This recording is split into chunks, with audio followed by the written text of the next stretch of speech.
Hello guys, this is me Ankur Upadhyay. Welcome to our channel share market analysis.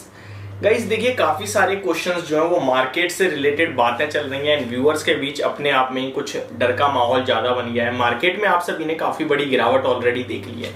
आज के session में मैं आप सभी से इंडियन इक्विटी मार्केट के बारे में नहीं बात करूंगा, मैं बात करूंगा जिसको हम लोग फॉलो करते हैं, यानी यूएस मार्केट को। देखिए, अगर अमेरिका के बाजार देखें तो हमेशा पहले वहीं गिरावट होती है, उसके बाद हम लोग उन्हें फॉलो करते हैं। तो देखिए, अमेरिका के बाजार कब कब गिरे हैं, कितना कितना गिरे हैं एंड उसके साथ हम लोग कितना गिरे हैं, इसकी के बारे में आप सभी के साथ मैं डिस्कस करने वाला हूं। चीज है एंड मार्केट में हमेशा रिकवरी आई, हमेशा रिबाउंड आया, हमेशा स्टॉक्स ऊपर आए हैं, बट सवाल ये उठता है क्या लोगों की पोर्टफोलियो वापस से ऊपर आई है। काफी लोग इस मार्केट क्रैश में हमेशा हमेशा के लिए मार्केट को छोड़ के चले जाते हैं एंड लॉस घर लेके चले जाते हैं। ऐसा क्यों होता है? ऐसा इसलिए होता है कि जब मार्केट गिर रही होती है, मार्केट क्रैश हो रही होती है, तो काफी तरीके के थॉट्स आपके दिमाग में एंटर करते हैं। केवल एक थॉट एंटर नहीं करता कि मार्केट दोबारा ऊपर आएगी।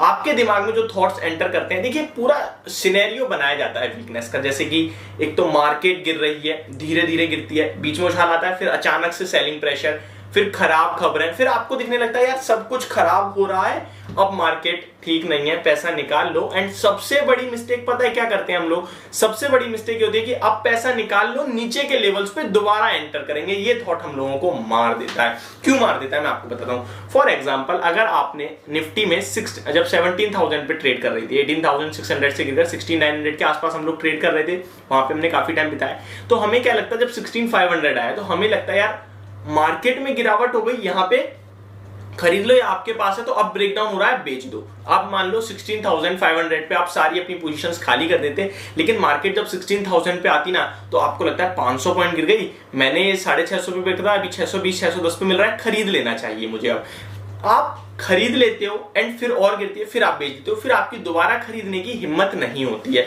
या फिर आप खरीदते ही नहीं हो, या आपका डर इतना हो जाता है कि आप उस स्टॉक में दोबारा हाथ नहीं लगाते, आप ऐसे दूसरे स्टॉक में हाथ लगाते हो जो ज्यादा गिर नहीं रहा होता एंड सडनली क्या उसमें गिरावट स्टार्ट हो जाती है। इस तरीके की कुछ चीजें होती हैं। अब ऐसी मार्केट में करना क्या चाहिए, इसके बारे में बात करेंगे। निफ्टी क्या 12,000 या 14,500 की तरफ जाने के लिए तैयार हो रहा है? काफी सारे सवाल मार्केट को लेकर ही हैं, तो इसी के बारे में आप सभी के साथ बात करता हूं, वीडियो को आगे बढ़ाता हूं। लेकिन उससे पहले एक अलर्ट है आप सभी के लिए। मेरी वीडियोस में आप लोगों के कमेंट का रिप्लाई, एक कोई है जो पता नहीं कौन है, उन्होंने फेक आईडी बना ली है मेरे ही नाम से। 2 आईडियां बनी है, एक share market analysis and team share market analysis के नाम से मेरी ही तस्वीर उन्होंने लगाई है अपनी प्रोफाइल पे। तो प्लीज उससे सावधान रहें। वो लोग अपने टेलीग्राम चैनल पे आपको बुला रहे हैं, तो मैं आपको एक डिस्क्लेमर के रूप में बता दूं, मैं किसी भी टेलीग्राम चैनल पे नहीं हूं, ना ही मेरी आपके पास कोई भी ऐसा डायरेक्ट लिंक है जहां से हम लोग कनेक्ट हो सकते हैं, except YouTube and Instagram. Instagram का भी डिस्क्रिप्शन में मैं खुद अपना पर्सनल लिंक देता हूं।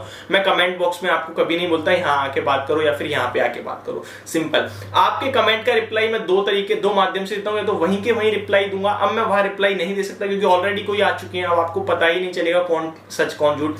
मैं आपको या तो शॉर्ट बनाता हूं या वीडियो बनाता हूं आपके रिप्लाई के लिए। चलिए गाइस, आगे बढ़ते हैं वीडियो में। तो सबसे पहले स्टार्ट करते हैं गिरावट के सिलसिला, ये कब से स्टार्ट हुआ है। तो देखिए, अमेरिका के बाजार में सबसे पहले पिछले 40 साल का डाटा उठा के लाया हूं मैं आप सभी के लिए।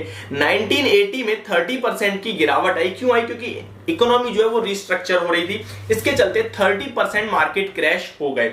फिर नेक्स्ट गिरावट जो आई वो 1987 में 34% की गिरावट आई। और यहां पे आप सभी ने हर्षद मेहता स्कैम देखी हो तो मैं आपको बताऊं, मन्नू मानक जो कि बियर, एक तरीके से बिल्कुल बियरिश रहते थे मार्केट पे, एंड आप सभी को पता है उन्हें काफी ज्यादा बेचने के नाम से जाना भी जाता था कि हाँ भाई ये तो बियर ही है बिल्कुल। तो वहां पे उनके एंड रिलायंस के बीच में काफी तगड़ी जंग छिड़ी हुई थी। आखिरकार रिलायंस जीता, लेकिन उससे पहले मन्नू मानक ने काफी कोहराम मचाया था। नेक्स्ट गिरावट आप सभी ने 2000 में देखी, जहां पे 49% मार्केट क्रैश हो गई है। काफी बड़ी गिरावट थी। एंड क्यों आई? क्योंकि आप सभी ने देखा था जो हर्षद मेहता स्कैम था एंड वहां से गिरावट हुई, तो वो बहुत बड़ी गिरावट थी। एंड मैं आपको एक चीज बताऊं, निफ्टी उस टाइम कितने पे ट्रेड करती थी? 1300 पॉइंट्स पे, एंड वहां से 50% गिर के अराउंड 700 650 पॉइंट्स पे आई थी। तो ये मार्केट तो ऊपर आ जाती है, मार्केट तो ऊपर आ जाती है, लेकिन फिर भी इन्वेस्टर्स को लॉस क्यों हो जाता है वो भी आपके साथ डिस्कस करेंगे। एंड कैसे आपको मैनेज करनी है पोर्टफोलियो वो भी बताऊंगा। नेक्स्ट गिरावट 2008 में आई, यानी ये बहुत ही ज्यादा शार्प गिरावट थी। एंड इस गिरावट के बारे में शायद आप लोगों ने सुना भी काफी होगा यहां 57% की गिरावट हुई, काफी बड़ी गिरावट थी, सब प्राइम क्राइसिस था ये। तो यहां बहुत बड़ी एंड बहुत ही तेज गिरावट हुई थी। तो ये एक आप सभी के लिए शायद आप सभी ने सुना भी हो। नेक्स्ट जो फॉल देखा आप सभी ने वो 2020 में देखा, 34% का कोविड से रिलेटेड ये कहीं ना कहीं आप सभी ने जो है क्राइसिस क्रैश देखा आई मीन टू से। तो ये देखिए मार्केट क्या हुआ, मार्केट कितनी बार गिरा, 4-5 बार गिरा। अभी तो हम अराउंड 20% ही गिरे हैं, वो भी 15,000 आएंगे तो लगभग 20% के आसपास पहुंचेंगे हम लोग। तो अब मार्केट क्या 12,000 क्या 14,000, इसके बारे में बात करता हूं। सबसे पहले तो मैं आपको एक चीज बताना चाहूंगा, मार्केट में रिवर्सल के पहले संकेत तो 15,000 के लेवल से ही आते हैं, क्योंकि मार्केट के फेसेस होते हैं कुछ 20% की करेक्शन, उसके बाद अगर गिरता है तो वो बियर मार्केट हो जाता है, जहां आप सभी 25 to 30% की करेक्शन मान सकते हैं। सेकेंड थिंग, निफ्टी का खुद का एक पीई होता है, जहां पे वो वैल्यूएशन दिखाता है कि स्टॉक मार्केट किस वैल्यूएशन पे ट्रेड कर रहा है। जब मार्केट अराउंड 18,000 पे थी तो निफ्टी का वैल्यूएशन पीई जो है अराउंड 35 के आसपास पहुंच गया, तो जो कि बहुत ही ज्यादा हैवी होता है। 30, 28 ये एक हैवी माना जाता था, इसको भी हम लोगों ने सरपास करा, 35 पे गए हम लोग। Second thing, lower level around 15-16 ऐसा पीई होता है जहां पे वैल्यू बाइंग हो जाती है, बहुत ही अच्छी लेवल्स हो जाते हैं, खरीद लेना चाहिए, और ये तुरंत चेंज नहीं होते, टाइम लेते हैं। और इसी टाइम में हम लोग संभाल नहीं पाते अपने स्टॉक्स, क्योंकि बीच में हल्का उछाल मिलता है, तेजी बनने वाली होती है, हमको लगता है दोबारा गिरेगी, उससे पहले हम लोग बेच देते हैं, यही मिस्टेक होती है। इसीलिए मैं आपसे कंटिन्यू क्या कह रहा हूं, A to Z अच्छे स्टॉक्स को ना बेचना नहीं है यार। जैसे गिरावट में बने रहे ना, साथ तेजी में भी बने रहो।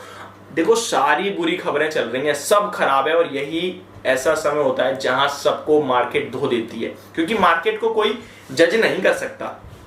इसीलिए ये सबसे पहला लेवल तो 15,000 का ही है, 15,200, 150 ऐसा लेवल है जहां से आपको 600-700 पॉइंट्स की रैली देखने को मिल सकती है। एक शॉर्ट्स है, जो सारे शॉर्ट हैं उनको मार्केट धो सकती है, क्योंकि बहुत ही ज्यादा शॉर्ट्स क्रिएट हो गए इस टाइम। लेकिन इसका मतलब क्या तेज है? बिल्कुल नहीं है इसका मतलब मार्केट तेज है, लेकिन आपको एक बाउंस बैक दिख सकता है। अब सेकंड सवाल, मार्केट गिर कितना सकती है? देखिए 14,500 का मेरे हिसाब से अगर आप लोग डर रहे हो तो बिल्कुल डरने की जरूरत नहीं है। अब रह ही कितना गया, हम लोगों ने 3,000 पॉइंट्स की गिरावट देख ली, तो अब 500-600 पॉइंट्स के लिए क्या डरना। सेकंड थिंग, क्या 12,000 आएगी? इसका मैं आपको जवाब दूं तो मेरे हिसाब से 20 के पीई पे अभी निफ्टी आ चुकी है, अराउंड 17-18 के पीई पे आ जाए तो वो एक वैल्यू बाइंग हो जाएगी, और मेरे हिसाब से वो अराउंड यहां से 700-800 या 1000 पॉइंट गिरती है तो वो हो जाएगी वैल्यू बाइंग। अब मुझे लगता है ये निवेश के मौके हैं, अगले 1 से 1.5 साल का व्यू लेके आप सोचते हैं तो मार्केट दोबारा रिबाउंड करेगी, जिसके पास है जो स्टॉक्स होल्ड करें। एंड अब मेरे हिसाब से बेचने का समय बिल्कुल निकल चुका है, एंड इन लेवल्स पे अगर 15,000 जब तक ब्रेक नहीं होता मैं फ्रेश शॉर्ट की राय भी नहीं दूंगा। तो ये पूरी मेरी वीडियो मार्केट को लेकर, होप आपको कुछ समझ में आई होगी एंड पसंद भी आई होगी। Thank you so much for watching this video, have a great day.